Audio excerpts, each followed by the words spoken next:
आज हम बात करने वाले हैं अपनी गुफ्तगू को बेहतर बनाने पर। इसके लिए हम माहिर कम्युनिकेशन कोच विन जियांग की बताई हुई 9 जबरदस्त आदतों को समझेंगे, जिन्हें अपनाकर कोई भी अपनी बात में ज्यादा वजाहत और असर पैदा कर सकता है। अच्छा, कभी आपके साथ ऐसा हुआ है कि आप किसी से बात कर रहे हो और आधा जुमला बोलकर एकदम जहन खाली हो जाए कि मैं कहना क्या चाह रहा था? ये एक बहुत आम मसला है और तकरीबन हम सबको कभी ना कभी इसका सामना करना पड़ता है। लेकिन अच्छी खबर ये है कि इस मसले पर काबू पाया जा सकता है। जी हाँ, इसके लिए 9 खास आदतें हैं जिन्हें सीखकर आप अपनी बात में ना सिर्फ वजाहत बल्कि एक नया एतमाद भी ला सकते हैं। तो चलें देखते हैं कि हम किन चीजों पर बात करेंगे। हम इन आदतों को 3 बड़े हिस्सों में देखेंगे। पहला, बोलने का अंदाज या डिलीवरी हैबिट्स। दूसरा, आवाज का इस्तेमाल यानी वोकल हैबिट्स। और तीसरा, सोचने का तरीका यानी कॉग्निटिव हैबिट्स।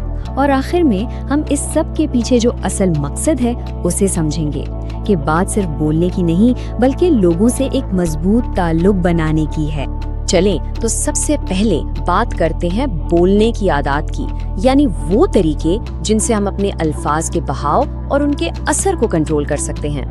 पहली आदत है ज्यादा वक्फा लेना। अब इसका क्या मतलब है?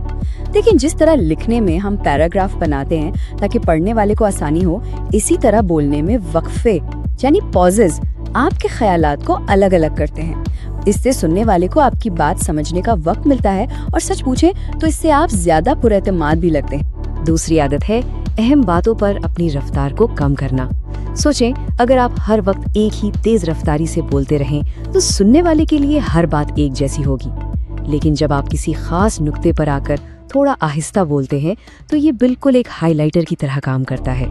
ये सुनने वाले को एक इशारा देता है कि रुको, ये बात अहम है, इस पर ध्यान। और तीसरी आदत है हिचकिचाहट भरे बेरब्त जुमलों की जगह साफ और एलानिया बयानात का इस्तेमाल करना। एक तरीका तो ये है कि कहा जाए तो मैं सोच रहा था कि शायद हम दूसरे आइडियाज को देख सकते हैं। इसमें कोई यकीन नहीं। दूसरा तरीका है सीधा और वाज़ेह कहना। वक्त और मुस्तकिल मिजाजी बराहे रास्त मसरूफियत पर असर डालेंगे। देखें कितना फर्क है। छोटे टू द पॉइंट जुमले हमेशा ज्यादा पुरअसर होते हैं। चलें, अब आते हैं दूसरे हिस्से की तरफ, जो हमारी आवाज के बारे में है। आवाज कुदरत का दिया हुआ एक जबरदस्त आला है। देखते हैं कि हम इसकी देखभाल और इसे मौसर तरीके से इस्तेमाल कैसे कर सकते हैं। चौथी आदत बड़ी दिलचस्प है। अपनी आवाज को इस्तेमाल करने से पहले इसे गर्म करना यानी वार्म अप करना। जी हाँ, हमारी आवाज भी पट्टों के एक निजाम से चलती है और जिस तरह किसी भी वर्जिश से पहले जिस्म को वार्म अप करना जरूरी है, इसी तरह बोलने से पहले आवाज को भी। इसके लिए लिप ट्रिल एक बहुत आसान और बेहतरीन मशक है। बस अपने होंठों को थिरथराएं, पहले एक ही सुर में, फिर किसी गाने की धुन पर और फिर छोटे छोटे वक्फों के साथ। ये आदत शायद हम में से बहुत से लोगों को हैरान कर दे। नाक से सांस लें, ये बहुत अहम है। जब हम मुंह से सांस लेते हैं तो हमारा गला खुश्क हो जाता है और हम जल्दी थक जाते हैं। लेकिन जब हम नाक से सांस लेते हैं तो हमारी आवाज की नालियां नम रहती हैं, जिस्म को ज्यादा ऑक्सीजन मिलती है, हवा फिल्टर होती है और हमारा असाबी निजाम भी पुरसुकून रहता है। छठी आदत है आवाज का सही हुज्म इस्तेमाल करना। और यहाँ मतलब चीखना बिल्कुल नहीं है, बल्कि अपनी आवाज में एक तवानाई भरना है। जब आप एक अच्छे सेहतमंद हुज्म के साथ बोलते हैं तो आप सिर्फ अल्फाज नहीं बोल रहे होते, आप अपनी तवानाई भी मुंतकिल कर रहे होते हैं। लोग सिर्फ सुनते नहीं बल्कि ये महसूस भी करते हैं कि आप अपनी बात पर कितना यकीन रखते हैं। अच्छा जी, तो अब हम आखिरी और शायद सबसे अहम हिस्से की तरफ आ रहे हैं, सोचने की आदत। क्योंकि हमारे अल्फाज तो बस हमारे ख्यालात का आईना होते हैं। अगर ख्यालात मुनज़्ज़म होंगे तो अल्फाज खुद ब खुद वाज़ेह हो जाएंगे।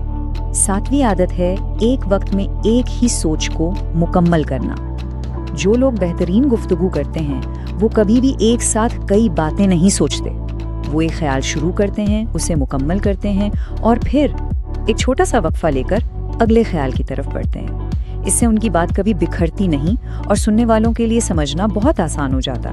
8वीं आदत है अपनी बात को एक ढांचे या फ्रेम वर्क में पेश करना, जैसे कि CCC मॉडल। ये बिखरे हुए ख्यालात को एक मुनज़्ज़म पैगाम में बदलने का एक बहुत आसान तरीका है। सबसे पहले कॉन्टेक्स्ट यानी पस मंज़र बताएं कि ये बात क्यों हो रही है। फिर कोर यानी अपना मरकज़ी ख्याल पेश करें कि आप असल में कहना क्या चाहते हैं। और आखिर में कनेक्ट यानी सुनने वालों को ये बताएं कि इस बात का उनसे क्या ताल्लुक है, ये उनके लिए क्यों अहम है। और 9वीं आदत है तशबीहात का इस्तेमाल। ये समझें कि तशबीहात या एनालॉजीज समझाने के लिए शॉर्टकट्स की तरह हैं। ये किसी भी पेचीदा या नई बात को किसी जानी पहचानी और सादा चीज से जोड़ देती हैं, जिससे आपका पैगाम न सिर्फ आसानी से समझ में आ जाता है बल्कि याद भी रहता है। यहाँ तशबीह की ताकत की एक बेहतरीन मिसाल है। कंपाउंडिंग इंटरेस्ट जैसा मालियाती तस्वुर समझाना काफी मुश्किल हो सकता है, लेकिन जरा सोचें, अगर आप इसे एक पहाड़ी से लुढ़कते हुए बर्फ के गोले से तशबीह दें कि शुरू में वो छोटा सा होता है, लेकिन जैसे जैसे नीचे आता है वो अपने साथ और बर्फ लपेटता जाता है और बड़ा और तेज होता जाता है। ये सुनते ही पूरा तस्वुर फौरन समझ में आ जाता है। तो ये थी वो 9 आदतें, लेकिन ये सिर्फ बेहतर बोलने की कुछ तकनीकें नहीं हैं। इन सब के पीछे एक बहुत गहरा मकसद छुपा है, जो सिर्फ अल्फाज अदा करने से कहीं बढ़कर है। और वो मकसद माया एंजेलो की इस शानदार कॉल में मौजूद है। लोग भूल जाएंगे कि आपने क्या कहा, लोग भूल जाएंगे कि आपने क्या किया, लेकिन लोग कभी नहीं भूलेंगे कि आपने उन्हें कैसा महसूस कराया। वाज़े गुफ्तगू का असल मकसद सिर्फ मालूमात देना नहीं, बल्कि एक इंसानी ताल्लुक कायम करना है। तो आखिर में मैं आपके लिए ये सवाल छोड़े जा रहा हूँ, इन तमाम आदतों को अपनाने के बाद आप अपनी बातों से लोगों को कैसा महसूस कराएंगे? क्योंकि दिन के इख्तिताम पर यही वो चीज़ है जो सबसे ज्यादा अहमियत रखती है।